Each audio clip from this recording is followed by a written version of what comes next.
प्यार करता हूँ तुम्हारी दीदी से, सीने पर हाथ बांधे हुए सूरज ने पलक से कहा। उसकी ऐसी साफ गोई बात सुनकर पलक का मुंह हैरत से खुला रह गया। तुमको समझ में भी आ रहा है तुम क्या कर रहे हो? दिमाग में गोबर भर गया क्या, या फिर अक्ल घर पर ही छोड़ आए? पलक अब आपसे तुम पर उतर गई थी, उसका बस नहीं चल रहा था, वरना वहीं पर सूरज को कच्चा चबा गई रहती। क्यों, क्या गलत है? मुझे पंखुड़ी अच्छी लगती हैं, सूरज आराम से बोला। अच्छे तो तुम्हें चाचा के जूते भी लगते होंगे, पलक ने कहा। तो तुम मुझे धमकी देने आई हो कि तुम सारी बातें पापा से कह दोगी? जाओ कह दो, मुझे कोई फर्क नहीं पड़ता।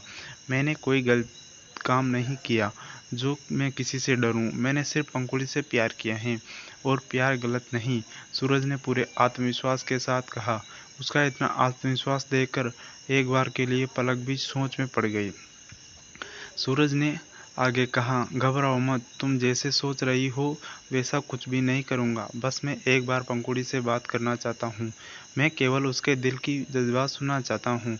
उसके बाद उसका जो भी फैसला होगा मुझे मंजूर होगा। मुझ पर भरोसा रखो, मैं ऐसा कोई कार्य नहीं करूँगा जिससे कि पंखुड़ी की बदनामी हो।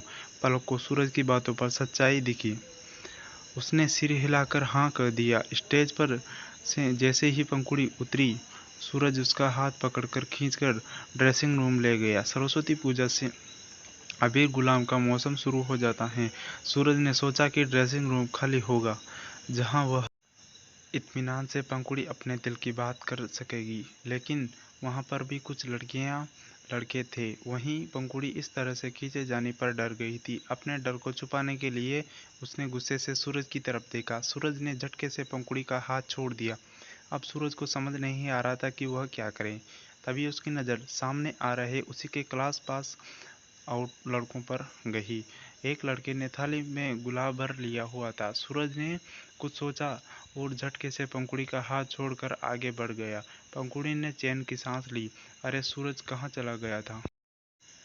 हम कब से तुझे खोज रहे थे। उनमें से एक लड़के ने अपने हाथ में ली हुई गुलाब की थाली की तरफ इशारा करते हुए सूरज से कहा। सूरज के दिमाग की बत्ती जल गई। उसने अपने और पंखुड़ी को शर्मिंदा से बचाने के लिए अपने दोनों हाथों में मुट्ठी भरकर गुलाब उठाया और आसमान की तरफ उछाल दिया। बसंत आ गया था। फाल्गुन का रंग चढ़ा रहा था। अब नई कलियों के खिलने का समय आ गया है। ऊपर से गिरता हुआ गुलाब पंखुड़ी के सर और कपड़ों पर गिरा। पंखुड़ी हैरान रह गई। तभी सूरज बोला, अरे यार, होली में तो रहूंगा नहीं, इसलिए सोचा कि आज ही होली खेल ली जाए। सूरज ने गुलाब अपने दोस्तों के गालों पर लगाना शुरू कर दिया। वह कह तो अपने दोस्तों से रहा था, लेकिन उसकी नज़रें पंखुड़ी पर टिकी हुई थी। पंखुड़ी ने अपने आसपास नज़र दौड़ाई। सब लोग सूरज और पंखुड़ी को ही देख रहे थे, लेकिन सूरज की इस हरकत ने उन्हें कुछ और सोचने से मना कर दिया। पंखुड़ी चैन की सांस ली। उसने मन में सूरज के प्रति एक सम्मान की भावना ने जन्म लिया। कल की उलझन मिट रही थी। पंखुड़ी के चेहरे पर एक मुस्कान थी, और सूरज उस मुस्कान में अपना जवाब खोज रहा था। बाहर निकलकर सूरज ने पलक को एक तरफ आने का इशारा किया। पंखुड़ी ने पलक को सूरज से बात करते हुए देखा।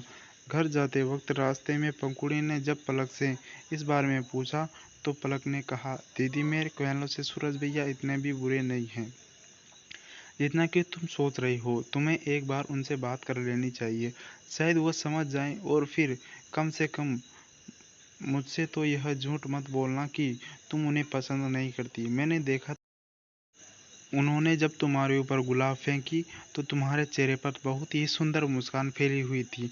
सच कह रही हूँ दीदी, मुझे इतनी प्यारी तुम पहले कभी नहीं लगी। पलक ने अपने दोनों बाहों पंखुड़ी के गले में डाल दी। पंखुड़ी हैरानी में पड़ गई। छोटी बहन को देखी गई। कभी कभी उसकी हाजिर जवाबी पंखुड़ी को निरुत्तर कर देती हैं। पलक की बात अपनी जगह पर सही थी। प्रेम का रंग ऐसा ही होता है, जब खुलकर चेहरे पर मुस्कान दिखता है तो छुपाए नहीं छुपता। आज पलक ने देखा था, कल कोई और देख लेता। पंखुड़ी अपने लिए मुसीबत को न्योता नहीं देना चाहती थी, और न ही कुछ ऐसा करना चाहती थी जिससे कि किसी को भी बात बनाने का मौका मिले। करीब 1 बजे रात को पलक की नींद खुली, या फिर यह कहिए कि पलक सोई ही कहाँ थी। उसने पंखुड़ी को जगाया। दीदी नीचे चलो ना, मुझे बाथरूम जाना है। मुझे डर लग रहा है नीचे जाने में। हम दोनों मंजिल घर में सब लोग ऊपर बने हुए कमरे में ही सोते थे। 5 लोगों का परिवार था। उनके पापा फौज में थे और माँ पढ़ी लिखी थी, आधुनिक विचार वाली एक गृहिणी थी। सबसे बड़ी पंखुड़ी, फिर उससे 1 साल छोटी पलक, और इन दोनों से छोटा उनका भाई, जो कि अभी मुश्किल से 4 या 5 साल का था। पलक और पंखुड़ी एक कमरे में सोते थे और माँ भाई के साथ बगल वाले कमरे में। पापा कभी कभी छुट्टियों में घर आया करते थे। ऊपर में वॉशरूम बन नहीं रहा था। पंखुड़ी उठ गई। दोनों बहनें नीचे आई। पलक बाथरूम जाने के बजाय दलान गांव के घरों में बना एक बाहर का कमरा, जिसका दरवाज़ा बाहर गली में खुलता है और दरवाज़ा अंदर घर की ओर की तरफ आई। उसने दलान की लाइट ऑन कर दी। पंखुड़ी कुछ समझ नहीं पाई। वह पलक के पीछे पीछे दौड़ी। देर में दलान आई। तुमको तो वॉशरूम जाना था ना, तुम दलान में क्या कर रही हो? पंखुड़ी ने पलक से पूछा। पलक की यह बुरी आदत थी। वह आधी रात को इसी तरह से डीवीडी पर पिक्चर देखती थी और मजबूरी में पंखुड़ी को भी उसके साथ बैठना पड़ता था, क्योंकि पलक को अकेले में डर लगता था, क्योंकि दिन में तो कोई टीवी छोड़ता नहीं था। उसे का भाई कार्टून देखता था। तुम्हारे बैठने का उपाय कहते हुए पलक ने टीवी चला दी। तुम कहाँ पर बैठी कर टीवी देखो, तब तक मैं फ्रेश हो आती हूँ। पलक जल्दी दलान से निकल गई। पंखुड़ी वहीं सोफे पर बैठकर टीवी का रिमोट अपने हाथों में ले ली। वह अभी डीवीडी से कोई अच्छी पिक्चर सेट कर रही थी कि तभी अचानक जल्दी से दलान का दरवाज़ा खुला। पंखुड़ी का दिल धक से रह गया। एक साया दलान के अंदर आया। पंखुड़ी अभी डर के मारे चिल्ला ही देती कि उस साये ने पंखुड़ी के होठों पर हाथ रख दिया। पंखुड़ी की तो मानो धड़कन ही रुक गई।